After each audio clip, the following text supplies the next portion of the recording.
He hadn't uttered a single syllable in 63 days.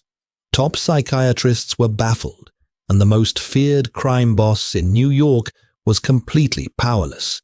Then, a 22-year-old florist bypassed heavily armed guards, sat beside the catatonic heir, and held his hand. What happened next changed the underworld forever. The silence inside the sprawling, high-security Tot Hill estate on Staten Island was not a peaceful one. It was a heavy, suffocating quiet, the kind that settles over a war zone immediately after the bombs stop falling. For 63 days, that deafening silence had radiated from the estate's east wing, originating from a single man, Nico Falcone. At 24, Nico was the undisputed heir to the Falcone Syndicate, an empire built on shipping ports, construction unions, and blood. But the young man, sitting motionless in the velvet-lined armchair of the estate's solarium, was a ghost of the ruthless prodigy the underworld feared. He hadn't spoken a word, hadn't shed a tear, and had barely blinked since the morning of November 14th. It happened at the intersection of Park Avenue and 71st Street. Nico had just stepped out of his father's armored Maybach to grab a coffee from a corner vendor. His father, Lorenzo Falcone, remained in the back seat taking a call. The explosion shattered windows for 3 city blocks. The concussion threw Nico 40 feet through the air, but the physical injuries, a concussion, 3 broken ribs, and a fractured collarbone, healed in weeks. It was the psychological trauma that proved incurable. Nico had watched his father burn, trapped inside a mangled cage of steel, while rival hitmen from the Costa family watched from a black SUV. Since that day, Nico's uncle, Alessandro Falcone, had torn New York apart. Alessandro was a man who commanded politicians and police captains with a flick of his wrist. He was a force of brutal nature. In the span of a month, the Costa family was decimated, their capos found floating in the East River, or buried beneath the foundation of a new Brooklyn high-rise. Alessandro exacted his vengeance with terrifying precision. Yet all the power and money in the world could not bring his nephew back from the dark abyss of his own mind. Alessandro had spared no expense. He brought in the chief of psychiatry from Mount Sinai. He flew in an exclusive trauma specialist from Johns Hopkins. He even hired a controversial private doctor who charged $50,000 a day for experimental neurotherapy. Nothing worked. Nico remained entirely catatonic, staring blankly out the reinforced glass windows of the estate, refusing to engage with the world that had stolen his family. He ate only when force-fed, slept only when heavily medicated, and looked right through anyone who tried to speak to him. Whispers were already spreading through the 5 boroughs. The Falcone heir was broken. The empire looked weak, and in Alessandro's world, weakness was an invitation for a massacre. Miles away from the blood-soaked politics of Staten Island, Chloe Jenkins was drowning in an entirely different kind of chaos. Chloe was 22, fiercely independent, and running on roughly 4 hours of sleep a night. She was the sole owner of the Gilded Peony, a struggling boutique flower shop nestled in a gentrifying corner of Williamsburg, Brooklyn. She had inherited the shop along with $80,000 of crippling debt from her late mother. Every day was a battle against eviction notices, rising wholesale prices, and the relentless pressure of surviving in New York City. To keep the lights on, Chloe relied on one massive, lucrative corporate account. She didn't ask questions about who paid her, only that the routing number from a shell company called Apex Imports cleared her bank account every Friday. Her job was simple but demanding deliver elaborate, fresh floral arrangements to a private, heavily guarded mansion on Staten Island twice a week. Chloe knew the clients were connected. You didn't drive through 10-foot wrought iron gates past 3 checkpoints manned by guys in tailored suits with visible shoulder holsters and assume you were delivering hydrangeas to a retired accountant. But Chloe kept her head down. She was a professional. She never looked the guards in the eye for too long, never asked about the expensive black SUVs constantly coming and going, and never pried into the lives of the people who lived behind the mahogany doors. Her contact at the estate was a massive, scarred man named Frank Rossi. Frank was intimidating, standing 6'4", with a neck thicker than most tree trunks, but he had a surprisingly soft spot for Chloe. He usually met her at the service entrance, took the flowers, handed her a crisp $100 bill as a tip, and sent her on her way. But on a dreary, rain-soaked Tuesday in late January, the fragile routine shattered. Chloe pulled her beat-up delivery van up to the service gates of the Taut Hill estate. The rain was coming down in sheets blurring her windshield. When she buzzed the intercom, it wasn't Frank who answered. It was a sharp, anxious voice she didn't recognize. The gates clicked open and Chloe drove in, parking near the kitchen entrance. She unloaded the day's arrangement, a massive, sprawling display of white Casa Blanca, lilies, blue delphiniums, and weeping willow branches. It was heavy, and her arms ached as she carried it toward the back door. She found the door unlocked and pushed her way inside, expecting to find the kitchen staff. Instead, the massive industrial kitchen was entirely empty. A pot of espresso was boiling over on the stove, hissing as it hit the burner. "Hello." Chloe called out, her voice echoing off the stainless steel appliances. No answer.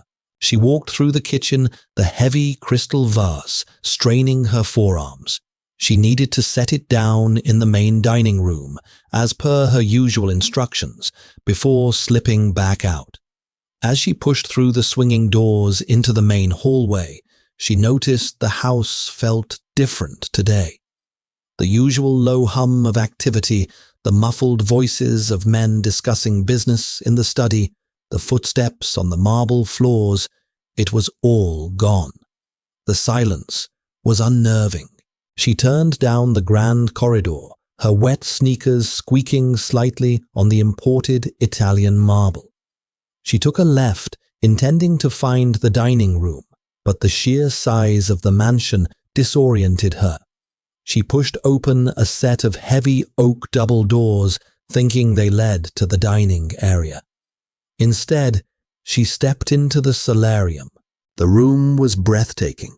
Floor-to-ceiling windows looked out over a sprawling manicured lawn that sloped down toward a heavily wooded perimeter. The rain battered the glass, casting a gloomy silver light across the room. At the center of the space, surrounded by lush indoor ferns and orchids, sat Nico. Chloe froze. She had never seen any of the family members during her deliveries. She knew it was a strict, unspoken rule: the florist stays out of sight. She hesitated, her grip tightening on the heavy vase. Nico was slouched in a wingback chair, dressed in a charcoal Loro Piana cashmere sweater and dark trousers. He looked devastatingly handsome, with sharp, aristocratic features and thick, dark hair, but he also looked completely empty. His skin was pale, his eyes sunken and surrounded by dark circles. He was staring out the window, but Chloe could tell he wasn't looking at the rain. He was looking at something a million miles away. I'm so sorry," Chloe stammered, taking a step back. "I took a wrong turn. I'll just leave these in the dining room." Nico didn't flinch. He didn't blink. He didn't even acknowledge that she had spoken. Chloe stood there for a long moment, the heavy vase pulling at her shoulders. A normal person would have turned and run. A smart person would have bolted back to the van and never looked back. But as Chloe looked at the young man, she didn't see a dangerous mafia prince. She saw a profound, crippling grief. She recognized it instantly. It was the same hollow, soul-crushing emptiness she had felt sitting in the hospice ward when her mother passed away. It was the look of someone who had fallen into a deep, dark well and had given up trying to climb out. Without thinking about the rules, the guards, or the danger, Chloe walked further into the room. She approached a small antique table near his chair and gently set the heavy vase down.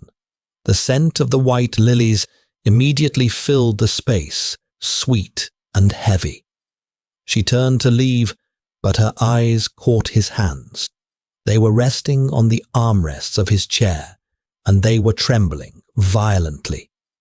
It was a subtle tremor, but constant, as if his body was vibrating with an unexpressed scream. Chloe's heart broke just a fraction. She knew she shouldn't overstep, but the suffocating silence in the room demanded something human to break it.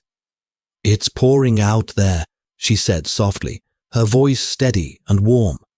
She stepped a little closer. The BQE was a complete nightmare. I thought my van was going to float away near the Verrazano. Nico remained still as a statue, his dark, hollow eyes fixed on the glass. Chloe sighed, taking another step. She was close enough now to see the faint scar tracing his jawline. "You look like you're carrying the weight of the whole world," she whispered. "I know that feeling. It doesn't get lighter, but you do get stronger. Eventually." He didn't move. The trembling in his hands worsened. Acting on a pure, unfiltered instinct of compassion, Chloe pulled up a small velvet ottoman and sat down right beside him. She didn't ask for permission. She didn't hesitate. She simply reached out her rain-chilled hand and placed it gently over his trembling right hand. The moment her skin touched his, a jolt of electricity seemed to snap through the room. Nico gasped a harsh, ragged intake of breath, as if he had been submerged underwater for 2 months and had just broken the surface. His entire body went rigid. His wide, dark eyes snapped away from the window and locked onto hers. Chloe's breath hitched. Up close, his eyes were a startling, piercing amber, but they were filled with so much agony it physically hurt to look at them. She didn't pull her hand away. Instead, she laced her fingers through his, gripping his hand firmly. "You're here," she said, quietly, holding his gaze. "You're safe. Just breathe." Nico stared at her, his chest heaving. The fog that had clouded his mind for 63 days was fracturing. For 2 months, his reality had been trapped in a loop of fire, twisted metal, and the smell of burning fuel. But now, in the present, there was only the smell of rain, the sweet scent of lilies, and the soft, warm pressure of a stranger's hand anchoring him to the earth. He opened his mouth. His lips were dry and cracked. He tried to form a word, but his throat was unused, paralyzed by trauma. Suddenly, the heavy oak doors of the solarium were thrown open with a violent crash. "Get away from him!" a voice roared, booming with pure, unadulterated fury. Chloe jumped terrified, but Nico's grip on her hand tightened like a steel vice, trapping her in place. She whipped her head around to see Alessandro Falcone standing in the doorway. He was a terrifying figure, immaculate in a black Tom Ford suit, his silver hair slicked back, his eyes burning with rage. Behind him stood 2 massive enforcers, their hands already diving under their jackets for their weapons. Frank Rossi was behind them, looking pale and panicked.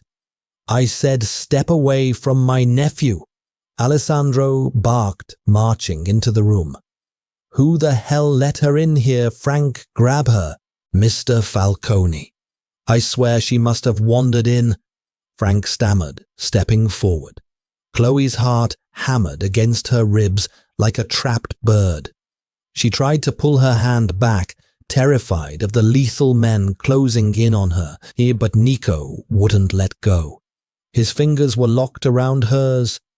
As Frank reached out to grab Chloe's shoulder and pull her away, Nico moved. It was fast and violent. With his free hand, Nico swept the antique table beside him. The heavy crystal vase, full of lilies, shattered against the marble floor with a deafening crash, sending water glass and flowers flying across the room. The guards froze. Alessandro stopped dead in his tracks, his eyes wide with shock. Nico didn't look at his uncle. He didn't look at the guards. He kept his eyes locked solely on the terrified, wide-eyed girl sitting beside him. He pulled Chloe's hand closer to his chest, placing it right over his racing heart. He swallowed hard, fighting through the paralysis in his throat. When he finally spoke, his voice was a raspy, gravelly whisper that hadn't been used in over 2 months, but the command in it was absolute. "Stay." The word echoed in the sudden dead silence of the solarium. Alessandro stared at his nephew, his mouth slightly open, the rage completely evaporating into stunned disbelief. The air had spoken. The curse was broken. Chloe stared at the man holding her hand, realizing with a cold spike of dread that she hadn't just comforted a grieving relative. She had just resurrected the prince of the New York underworld. And looking at the fierce, possessive gleam that had just ignited in his amber eyes, she knew she was never, ever going back to her quiet life in Williamsburg. Alessandro Falcone did not become the acting boss of the most powerful crime syndicate on the East Coast by being sentimental. He was a pragmatist. For 2 months, his nephew had been a vegetable, rendering the Falcone bloodline vulnerable. Now, a 22-year-old florist from Brooklyn had done what a team of Johns Hopkins neurologists could not: cancel her life. Alessandro ordered his lieutenant Dante later that evening in the estate's mahogany-paneled library. "Pay off her lease, buy the flower shop, settle her debts. I don't care if it costs $2 million. Miss Jenkins doesn't leave Tot Hill until Nico is fully restored." Chloe was given the master guest suite in the West Wing, a room larger than her entire apartment, decorated with 17th century French antiques and an ensuite bathroom of Carrara marble. But the luxury was an illusion. The heavy oak door locked from the outside. The reinforced windows overlooked a courtyard patrolled by men carrying compact, military-grade Sig Sauer rifles. She was a prisoner of the Falcone family, a human prescription pill for their broken prince. For the first 48 hours, she was terrified. But on the 3rd night, the heavy locks clicked open. Nico walked into her room. He looked entirely different from the catatonic ghost she had met in the solarium. He was freshly shaven, wearing a tailored navy suit minus the tie, a silver Patek Philippe Nautilus gleaming on his wrist. The physical weakness was gone, replaced by a coiled, dangerous energy. But his amber eyes, when they met hers, softened instantly. "They told me they bought my shop," Chloe said, her voice trembling as she backed up against the edge of the 4-poster bed. "They told me I can't leave." "You can leave whenever you want," Nico replied, his voice still holding a rough, gravelly edge from months of disuse. But if you walk out those gates, you're dead. And I can't let that happen. Chloe frowned, the fear shifting into confusion. What are you talking about? Nico walked toward the window, pulling the heavy velvet curtain aside to look out at the perimeter guards. The explosion that killed my father. Everyone thinks it was the Costa family. My uncle Alessandro wiped them off the map for it. But he was wrong. Nico turned to look at her, the shadows of the room carving harsh lines into his face. It was the Marchettis. Salvatore Marchetti orchestrated the hit, but he didn't do it alone. He had help from inside this house. Chloe felt the blood drain from her face. An inside job. Nico nodded slowly. My father's itinerary was strictly compartmentalized. Only 3 men knew he was stopping for coffee on Park Avenue that morning. Me, my uncle, and Dante. When the bomb went off, I didn't just lose my mind from the grief, Chloe. I realized I was surrounded by traitors. The shock paralyzed me. I couldn't speak because I didn't know who to trust. If I accused Dante without absolute proof, it would fracture the family and start a civil war. I was too weak to win. So I retreated into my own head. It was the only safe place. Until I sat down, Chloe whispered, realizing the magnitude of what she had interrupted. Until you touched me, Nico corrected his gaze, dropping to her hands. He crossed the room, stopping mere inches from her. You broke the spell. You pulled me out of the grave, Chloe. But in doing so, you put a target on your own back. Dante knows I'm awake. He knows I'm talking to you. He's already leaking intel to the Marchettis that I have a weakness, that you are my weakness. The reality of the criminal underworld crashed down on her. This wasn't a movie. There were no commercial breaks. This was blood betrayal and a billion-dollar empire. Why are you telling me this? Chloe asked her, breath hitching as Nico reached out gently, tucking a stray lock of hair behind her ear. Because tonight I take my family back. Nico said, his voice dropping to a lethal, quiet register. And I need you to trust me. No matter what happens, no matter what you hear, do not leave this room. Meanwhile, 10 miles away, in a private, soundproofed suite at the Pierre Hotel in Manhattan, Salvatore Marchetti was pouring a glass of Macallan 25 for a very stressed guest. He's talking, Sal, Dante said, pacing the length of the Persian rug. The Falcone lieutenant looked sweating and pale. The girl woke him up. Nico is lucid. He's been in meetings all afternoon with the capos. If he remembers the details of the hit, if he puts the pieces together, I'm a dead man. Salvatore, a heavy-set man with cold, dead eyes, took a sip of his scotch. Then we don't give him time to put the pieces together. The Falcone empire is held together by Alessandro's fear and Nico's bloodline.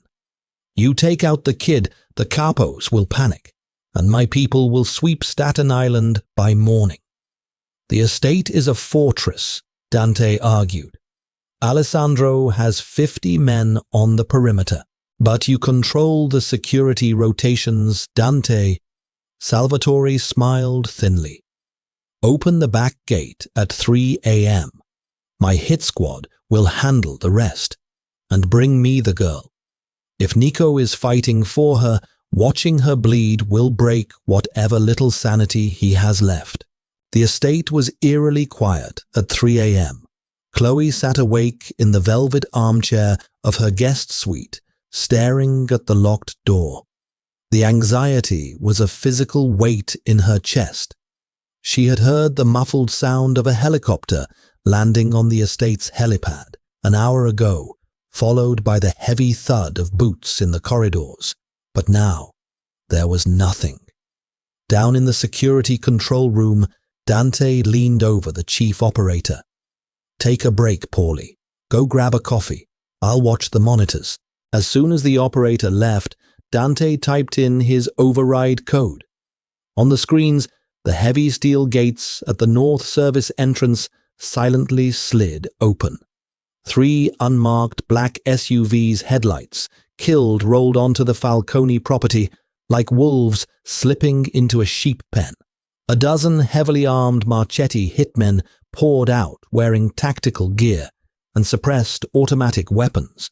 Dante met them at the kitchen entrance, swiping his keycard to bypass the biometric locks. "Nico is in the master study on the 2nd floor. Dante whispered to the lead hitman. "The girl is in the west wing. Get her first. We use her as a shield to breach the study." The hitmen moved with lethal precision, creeping up the grand marble staircase. They split into 2 teams. 6 men headed toward Chloe's room. Inside her suite, Chloe heard the faint metallic scrape of a keycard sliding into her door reader. Nico had explicitly told her no one would bother her. Her instincts screamed at her. She bolted from the chair, running into the ensuite bathroom and locking the heavy oak door behind her just as the main door to her bedroom was kicked open. "Find her," a voice hissed in the dark. Chloe backed against the cold marble wall of the shower, clamping her hands over her mouth to muffle her breathing. She could hear them tearing the bedroom apart, flipping the mattress, smashing the antique lamps. Heavy footsteps approached the bathroom door. The handle jiggled violently. Then the deafening sound of a suppressed gunshot bit through the wood, shattering the lock. The door swung open. A masked hitman stepped into the bathroom, raising his rifle at Chloe. "Got her. Let's move." He never finished the sentence. From the shadows of the bedroom behind him, a figure materialized with terrifying speed. Nico Falcone didn't use a gun. He moved like a ghost, forged in violence. He grabbed the hitman from behind a K-bar combat knife, flashing in the dim light. In one fluid, brutal motion, the threat was neutralized. The hitman crumpled to the floor. Chloe screamed, but Nico was already moving. He kicked the dropped rifle up into his hands, spun around, and fired 3 precise shots into the hallway. 2 more bodies hit the floor. "Chloe, stay down," Nico commanded, his voice a roar that shook the very foundations of the house. The estate erupted into chaos. The silencers were no longer enough to hide the war. The deafening crack of unsuppressed Falcone retaliation echoed from the east wing. Alarms blared, bathing the hallways in flashing red light. Nico pulled Chloe from the bathroom, shielding her body with his own as he backed them into the heavy bulletproof alcove near the window. He was breathing heavily, his white dress shirt splattered with crimson, but his amber eyes were terrifyingly calm. He was no longer a victim of trauma. He was the apex predator of the New York underworld, protecting his mate. Downstairs, the Machete hit squad was being decimated. What Dante didn't know was that Nico hadn't spent the afternoon blindly organizing capos. He had been setting a trap. He had anticipated the backdoor breach. The men Dante thought were off duty were actually waiting in the shadows of the grand foyer, armed with tactical shotguns. Within 10 minutes, the gunfire ceased, replaced by the groans of the dying and the barked orders of Falcone enforcers securing the perimeter. Nico kept his arm firmly around Chloe's waist as he guided her out of the bedroom and down the grand staircase. The foyer looked like a war zone, littered with glass bullet casings and bodies. At the center of it, all kneeling on the blood-soaked marble, with his hands zip-tied behind his back, was Dante. Alessandro Falcone stood over the traitor, a heavy Smith & Wesson revolver gripped tightly in his hand. He looked up as Nico descended the stairs with Chloe. "You were right, nephew," Alessandro said, his voice thick with disgust as he looked down at Dante. "He sold out your father, and he just tried to sell you to the Marchettis." Dante was weeping, begging for his life. "Nico, please. Salvatore threatened my family. I had no choice." Nico stopped at the bottom of the stairs. He let go of Chloe's waist, stepping forward. The entire room of hardened mobsters fell dead silent, waiting for the heir to pass judgment. This was the moment of succession, the moment the boy became the Don. Nico looked down at the man who had burned his father alive. The trembling in his hands, the weakness that had plagued him for 63 days, was completely gone. "You had a choice, Dante," Nico said coldly. "You just made the wrong one." Nico didn't ask his uncle for the gun. He simply gave Alessandro a curt nod. Alessandro raised the revolver, and the betrayal was paid for in full. Chloe flinched, closing her eyes tightly. The sheer brutality of the world she had stumbled into was overwhelming. But then she felt his hands, Nico's strong, warm hands, gently cupping her face, forcing her to open her eyes and look at him. "It's over," Nico whispered, his thumbs gently wiping away a stray tear from her cheek. He completely ignored the carnage around them. His entire focus narrowed down to the florist from Brooklyn. "The men who hurt my family are gone. The men who tried to hurt you are gone. Who are you now?" Chloe asked, her voice trembling, looking into the eyes of the new undisputed king of the Falcone syndicate. Nico leaned in his forehead, resting gently against hers, a gesture of absolute terrifying devotion. "I'm the man whose life you saved, and God help anyone who ever tries to take you away from me." The Empire had a new boss, but the underworld quickly learned an even more important rule. The real power in New York didn't sit in the head office. She sat by his side, arranging white lilies untouchable and fiercely guarded by the devil himself. What a massive twist.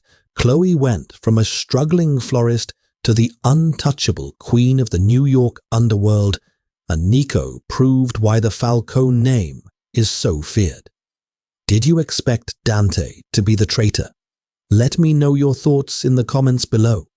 If you loved this Mafia romance story, hit that like button, subscribe for more thrilling dramas, and share this video with a friend.